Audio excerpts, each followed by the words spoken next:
Welcome back once again. आप देख रहे हैं डेंगू कंट्रोल रूम और मैं हूं आपके साथ फातिमा सैफ। जिन गेस्ट ने मुझे अभी ज्वाइन इन किया है मैं तारुफ करवाती चलूं, doctor Suhail Bashir Sulehria, medical specialist म्यू हॉस्पिटल और असिस्टेंट प्रोफेसर म्यू हॉस्पिटल। अस्सलाम वालेकुम सर। सर आप डेंगू से बच के पहुंच गए हमारे स्टूडियो में। जी बिल्कुल, दैट्स ग्रेट। डॉक्टर साहब हम डेंगू पे बात कर रहे हैं, लोगों को अवेयरनेस की जरूरत है। आपसे मैं क्वेश्चन करूंगी, प्लेटलेट्स का बहुत इशू है। जी जी ठीक है, और अभी मैं सवाल को भी कंटिन्यू करूंगी, जो कॉलर मुझे भी सुन रहे हैं उनका सवाल जरूर दूंगी, लेकिन यहाँ पर पहले हम प्लेटलेट्स की बात कर लें। सर प्लेटलेट्स की क्या सिग्निफिकेंस है डेंगू में? हाँ जी, प्लेटलेट्स सफेद खुलियों की एक किस्म है जो हमारी लंबी हड्डियां हैं उनके गूदे से बनता है। ठीक है, ये बनते भी रहते हैं और उसके बाद अपनी उम्र पूरी करने के बाद टूटते भी रहते हैं जिस्म में। तो ये तकरीबन 1.5 लाख से 4.5 लाख की तादाद में नॉर्मल पाए जाते हैं हमारे खून में। तो वायरल इन्फेक्शन जो डेंगू की है, इससे हमारी बोन मैरो जो है वो सप्रेस हो जाती है, उसमें जो पैदावार है प्लेटलेट्स की वो कम हो जाती है। लेकिन इससे बिल्कुल भी घबराने की जरूरत नहीं है। बिल्कुल ठीक। शायद बहुत कम मरीज हैं जिनको प्लेटलेट्स की जरूरत होती है। ठीक है, अदरवाइज प्लेटलेट्स अगर प्लेटलेट्स कम हो रही हैं तो फिक्रमंद नहीं होना? बिल्कुल फिक्रमंद नहीं होना। उसका क्या इलाज है? उसके जो हिंसा है उसको हमने इलाज नहीं करना। अच्छा, ऑटोमेटिकली जब उसका जो बीमारी है वो रिकवरी फेज में जाएगी, उसके प्लेटलेट्स बनने पूरे हो जाएंगे। ठीक है, तो उसकी तादाद पूरी हो जाएगी। यानी नाज़रीन आप लोगों ने प्लेटलेट्स को इशू नहीं बनाना, खुद इसरार नहीं करना अस्पतालों में जाके कि हमें प्लेटलेट्स लगाएं अगर आपकी कम हो रही हैं। डॉक्टर सोम्या, हमारे जो कॉलर थे उनका मैं आपसे जवाब चाहूंगी कि उन्होंने कहा है कि उनको रैश होना शुरू हो गए हैं, वो डर रहे हैं, जरा उनको थोड़ा सा क्लियर कर दें कि रिकवरी जो फेज होता है उसके अंदर भी आपको रैश आ सकता है, और वो रैश तो एक अच्छा इंडिकेटर होता है कि पेशेंट रिकवरी की तरफ जा रहा है। अगर उनके हाथों पे अब खारिश होना शुरू हो गई है या रेडनेस, तो हो सकता है कि वो रिकवरी रैश हो सकता है कि कंफर्म है? आप ये कंफर्म तो नहीं बता सकते, बिकॉज जब तक मरीज को देखे ना आप बता नहीं सकते। मरीज का मुआयना होगा और टेस्ट की रिपोर्ट देखेंगे, उसके बाद ही बता सकते हैं कि ये रिकवरी फेज का रैश है या वाकई उनको कोई और प्रॉब्लम। तो आप उनको क्या सजेस्ट करती हैं? मैं सजेस्ट करूंगी कि वो हॉस्पिटल जाएं और किसी माहिर मुस्तनिद डॉक्टर से अपना मशवरा करें और उनको दिखाएं, और फिर अगर टेस्ट की जरूरत हो तो टेस्ट करवाएं। ठीक है, ठीक है। अच्छा डॉक्टर सुहेल, आप ये बताइए कि ये भी मैंने खबर पढ़ी थी कि ये जानवरों को भी हो जाता है डेंगू, ये है कंफर्म? जानवरों का इसके बारे में अभी ऐसा कोई पता नहीं है, लेकिन हो सकता है उनको भी हो, लेकिन इंसानों में तो अभी ये पाया जा रहा है। इंसानों में पाया जा रहा है। ठीक है, आपकी श्रीलंकन टीम से भी काफी जो है मुलाकात होती, क्या कहना है उनका? आपकी मीटिंग्स होती हैं, क्या कहते हैं कि कब तक खत्म हो जाएगा डेंगू? देखिए जी, खत्म होना तो बहुत मुश्किल है इस लेवल पे। कब होगा? कम हो जाएगा जैसे ही टेम्परेचर डाउन होगा, तो वो फिर उसकी जो लार्वों की ग्रोथ है, जो विंटर सीजन है में वो इंक्रीज हो जाता है, उनका जो लाइफ साइकिल है, तो फिर वो खत्म नहीं होगा, उसकी मिकदार शायद कम हो जाएगी, और उस वक्त हम इस पे काबू पा लें तो फिर हमारे लिए बहुत अच्छा है। ये जरा जो गर्मी के सीजन होते हैं, जो आपके समर्स होते हैं, उनमें टेम्परेचर जैसे ही हाई होता है तो इनकी ब्रीडिंग के सीजन होते हैं जी। तो ये जितनी जगहों पे लार्वे देंगे वो जल्दी जल्दी जो है वो मच्छरों में तब्दील होते रहेंगे। तो जब हम सफाई का ख्याल रखेंगे, मच्छर को भी खत्म करना है, लार्वे से एजेंट्स भी, लार्वा को भी खत्म करना है। ठीक है, तो दुआ करें कि थोड़ा सा टेम्परेचर डाउन हो, कुछ नेचर हमारी हेल्प करे, कुछ हमारी गवर्नमेंट भी लगी हुई है, कुछ आप इंडिविजुअल लेवल पे लोग भी बहुत इस दफा जो है वो कॉशियस होकर सफाई का ख्याल रख रहे हैं, और रखना भी चाहिए और भी रखें, क्योंकि यही सबसे इम्पोर्टेंट है। एक कॉलर है डॉक्टर साहब हमारे साथ, मियां तनवीर हैं कोट लखपत से। अस्सलाम वालेकुम। जी वालेकुम सलाम। जी आपका सवाल? जी मेरा सवाल ये है कि क्या कोट मुदाफत जो है इसको स्ट्रॉन्ग किया जा सकता है बिफोर फीवर? फिर से बताइए, रिपीट कीजिए। बिफोर फीवर या बीमारी होने से पहले कोई ऐसी चीज है कि हम कुव्वत मुदाफत को ज्यादा कर सकें? ठीक है, डॉक्टर सुहेल आप बताइए। जी अभी इस तक ऐसी कोई चीज नहीं है। जो इम्यूनोग्लोबुलिन्स हैं उनका भी रोल कोई नहीं है, जो स्टीरॉइड्स हैं उनका भी रोल कोई नहीं है, ना उससे पहले है ना इलाज के दौरान है। लेकिन एक बात मैं बताता चलूं कि जितने लोगों को भी डेंगू होगा उनमें घबराने की जरूरत नहीं है। उनमें 75% ऐसे हैं जिनको बुखार भी नहीं होगा, उनमें बकिया 25% ऐसे हैं जिनको बुखार होगा, और उनमें 1% ऐसे हैं जिनको सिर्फ डेंगू बुखार होगा और वो डेंगू हेमरेजिक फीवर में नहीं जाएंगे। खतरा सिर्फ चंद एक उन लोगों को है जिनको डेंगू हेमरेजिक फीवर होगा। तो हॉस्पिटल आने का मकसद यही है कि हम उनमें डिफरेंशिएट कर लें कि इसको डेंगू सिंपल बुखार है या कि डेंगू हेमरेजिक फीवर है। हेमरेजिक फीवर की कुछ अलामात हैं जिससे पता चलता है कि डेंगू हेमरेजिक फीवर है। और जरूरी नहीं है कि डेंगू हेमरेजिक फीवर में इंसान को खून की उल्टी आए, नाक से खून आए या इस तरह की अलामत हो। उसको कुछ और अलामत हैं जो डॉक्टर असेस करेंगे अस्पताल में, जिससे वो तशखीस करेंगे कि इसको डेंगू हेमरेजिक फीवर है। तो जो आपने स्टार्ट में जो बताया कि 85% ऐसे लोग हैं, 75 ये वही आइसबर्ग की बात जो मैंने आपसे 10 मिनट ये तो मुझे 75 है टाइप, जिनको पता नहीं लगता कि उनको डेंगू, मतलब उनको बुखार नहीं होता, तो उनको कैसे पता लगेगा उनको डेंगू है? उनको अलामत कोई नहीं खुद ही ठीक हो जाएंगे, होंगी, बिल्कुल ऑटोमेटिकली ठीक हो जाएंगे। तो इसका मतलब है कि आप हर इंडिविजुअल को, हर शहरी को कहते हैं कि वो सीबीसी करवाए अगर उसको डेंगू है भी नहीं तो? नहीं, ऐसा बिल्कुल नहीं अगर कहते। बुखार नहीं है तो ना करवाए। अच्छा, बुखार नहीं है। अगर बुखार है तो पहले 3 दिन वो रोजाना 1 दफा करवाए सीबीसी, और तीसरे दिन के बाद वो रोजाना 2 दफा करवाए।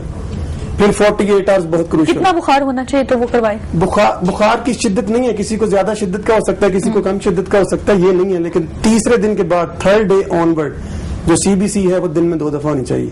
दिन में 2 दफा। और वहां पे हमें प्लेटलेट्स पे कंसंट्रेट नहीं करना, हमें उसके पैक्सल वॉल्यूम पे जाना है। अगर पैक्सल वॉल्यूम उसकी बेसलाइन से 20% बढ़ रहा है तो इसका मतलब है कि इसको डेंगू हेमरेजिक फीवर है। ठीक है। और उसकी क्रिटिकल स्टेज स्टार्ट हो सकती है। ठीक है। डॉक्टर मोहम्मद, आप ये बताइए कि ये पहली दफा है कि इतनी सुअर अंदाज में इसने हम पे हमला किया है, तो क्योंकि डॉक्टर्स के लिए भी फर्स्ट टाइम है, अब वक्त गुजरने के साथ साथ डॉक्टर्स भी सीजन होते जा रहे हैं, समझ रहे हैं इस बीमारी को। आपने डॉक्टर्स की ट्रेनिंग के लिए कुछ किया है कि वो भी साथ साथ ट्रेन हो? क्योंकि देखिए डेथ्स हो रही हैं, आप लोगों को नॉलेज है इस बारे में कि जी ये हेमरेजिक है, ये शॉक में चला गया पेशेंट, लेकिन फिर भी इसके बावजूद डेथ्स हो रही है, बहुत बड़ा क्वेश्चन मार्क है। तो यहाँ पे सवाल उठता है ट्रेनिंग का। ट्रेनिंग हो रही है डॉक्टर्स की कि उनको पता लग जाए कि जी अगर ये हेमरेजिक फीवर है, इस पेशेंट को खून निकल रहा है, तो उसको हमने कैसे नॉर्मल उस पर लेके आना है? जी बिल्कुल, ये बात बड़ी इम्पोर्टेंट है कि एक तो लोगों की अपनी उनकी कैपेसिटी और उनको अवेयरनेस देना है, दूसरी तरफ हमारे जो हम इस एपिडेमिक से आगे गुजर रहे हैं, जैसे हमारे पहला केस पंजाब के अंदर 2003 में हुआ था। ठीक है। उसके बाद 1-2 साल वक्फा रहा, फिर हम केसेस आते रहे। पिछले साल 5000 के करीब थे, इस दफा हम 10,000 के करीब पहुंच रहे हैं अब। इसमें डॉक्टरों की अवेयरनेस और इनका जो specially primary health care level पे डॉक्टर्स हैं, क्योंकि ज्यादातर पेशेंट का कांटेक्ट होता है first primary health care level पे, जैसे हमारे जनरल फिजिशियंस हैं, और उनकी अवेयरनेस बहुत जरूरी है कि उन्होंने कैसे उसको पेशेंट को देखना है, आइडेंटिफाई करना है जब एपिडेमिक का सीजन हो, कैसे उसको स्क्रीन करना है, कैसे उसको अगर रेफरल की जरूरत है किसी हॉस्पिटल में एडमिशन की तो उसको कैसे भिजवाना है। उसके लिए जो गवर्नमेंट के अस्पतालों में डॉक्टर्स हैं, हमने जब ये एपिडेमिक स्टार्ट होने से पहले हमने पिछले साल के एक्सपीरियंस से लर्न करते हुए हर डिस्ट्रिक्ट को उनके जो ट्रीटमेंट प्रोटोकॉल या स्क्रीनिंग के वो सारे हमने उनको शेयर किए और डॉक्टर्स के कुछ सेशन वहां पे करवाए। ठीक है। इसी तरह अब हमें जरूरत है कि जो प्राइवेट प्रैक्टिशनर्स हैं उनके भी हम उनको बुलाएं और उनको हम अवेयरनेस दें। जैसे डॉक्टर साहबा हैं, यहाँ पे इनका बड़ा एक्सपीरियंस है, हमारे पास बड़ा रिसोर्स अवेलेबल है जो ऐसे डॉक्टर्स को जो इनिशियल स्टेप्स हैं, जो इनिशियल स्क्रीनिंग है, उनको उस पर अवेयरनेस दी जा सकती है और देनी भी चाहिए, उसकी जरूरत है। तो कब होगा ये स्टार्ट?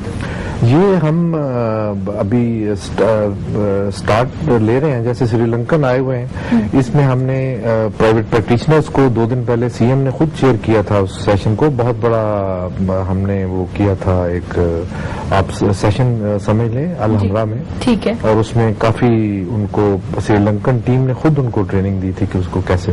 मैं थोड़ा सा ऐड करना चाहूंगी ट्रेनिंग के हिसाब से कि बहुत दिन से ट्रेनिंग के प्रोग्राम्स जो हैं वो स्टार्ट हो चुके हैं। जो स्पेशलिस्ट केयर सेंटर्स हैं, जो टर्शरी केयर हमारे हॉस्पिटल्स हैं बड़े शहरों में जहां फैसिलिटीज भी अवेलेबल हैं, वहां पे जैसे हम डॉक्टर्स हैं या हमारे जो जूनियर कोलीग्स हैं उनको ट्रेनिंग सेशन दिए जा रहे हैं, वर्कशॉप्स कंडक्ट किए जा रहे हैं। इवन मेडिकल स्टूडेंट्स जो हैं, हमारे फाइनल ईयर और 4th ईयर के मेडिकल स्टूडेंट्स जो डायरेक्टली पेशेंट को भी ऑब्जर्व करते हैं, वार्ड्स पे जाते हैं, उनको भी लेक्चर्स की फॉर्म में, वर्कशॉप्स की फॉर्म में ट्रेनिंग दी जा रही है। और ये जरूर आई एम श्योर कि गवर्नमेंट ने प्लान भी किया होगा कि इस सेक्टर को हमने फिर फैलाना है, बिकॉज फिर टर्शरी केयर से जो है वो आप बीएचयू और उस लेवल तक जो है वो जो हमारा इंफ्रास्ट्रक्चर है वहां पे डॉक्टर्स की हम ट्रेनिंग करें, क्योंकि वो वहां से पिक करेंगे ब्लड कंप्लीट करा के पेशेंट को है तो वो रेफरल करेंगे टू द स्पेशलिस्ट। ठीक है, ठीक है। तो दिस इज इन प्रोसेस। ठीक है। डॉक्टर सुहेल, ये बताइए कि म्यू हॉस्पिटल में आप किस किस्म की टाइप के पेशेंट्स को एडमिट कर रहे हैं? देखिए, शुरू में तो हमें सभी किस्म के मरीज दाखिल करने पड़ते हैं, क्योंकि जब कोई मरीज बुखार के साथ आएगा और उसकी सीबीसी हम करवाते हैं, उसमें प्लेटलेट काउंट भी कम हो रही है, उसमें टोटल ल्यूकोसाइट काउंट भी कम हो रही है, تو اس کا جو فیبرائل فیز ہے پہلا وہ 3 دن تک جاری رہتا ہے. ٹھیک ہے. اس کے بعد اگر یہ پیشنٹ سمپل ڈینگی فیور کا ہے تو اس کی ریکوری فیز سٹارٹ ہو جاتی ہے. اگر یہ پیشنٹ ڈینگی ہیمریجک فیور میں ہے تو اس کا کریٹیکل فیز سٹارٹ ہوتا ہے. تو داخل تو ہم سبھی پیشنٹس کو نیو ہاسپٹل میں کر رہے ہیں اور اس کے لیے کافی سارے وارڈ جو ہیں وہ ایکسٹینڈ بھی کر دیے گئے ہیں اور اس میں پیشنٹ ہمارے داخل ہیں. ٹھیک ہے. ٹھیک ہے, ہمارے ساتھ ایک کالر ہے صوفیہ. السلام علیکم. وعلیکم السلام جی. جی, کہاں سے بات کر رہی ہوں اور آپ کا سوال؟ میں اقبال ٹاؤن لاہور سے بات کر رہی ہوں. ٹھیک ہے, آپ کا سوال. میرا سوال یہ ہے کہ میرے ہسبینڈ کو پچھلی دفعہ بھی فیور ہوا تھا. ٹھیک ہے. تو 2 دفعہ ان کے پلیٹلیٹس لگے تھے. ٹھیک ہے. اس دفعہ ان کو فیور نہیں ہے, پلیٹلیٹس گر رہے ہیں. کتنے پہنچ گئے, کتنے میں پلیٹلیٹس, کیا کاؤنٹ ہے؟ ہاں جی, کبھی 120 ہو جاتے ہیں. اچھا. پھر 152 ہو گئے, یعنی کہ پورے زیادہ ہو گئے. ٹھیک ہے. آپ ٹھیک ہے. پھر کروایا تو اب 137. اچھا, تو آپ پھر دینے گئے ہیں تو یہ نہیں ہے, تو یہ اپ اینڈ ڈاؤن کیوں ہو رہا ہے؟ ٹھیک ہے, بہت شکریہ. تو نہیں ہے, کوئی پرابلم تو نہیں ہے. ٹھیک ہے. ٹھیک ہے, اس کو ہم کنٹینیو کریں گے. آپ کا جواب ہوگا ایک مختصر سی بریک کے بعد. ہمارے ساتھ رہیے.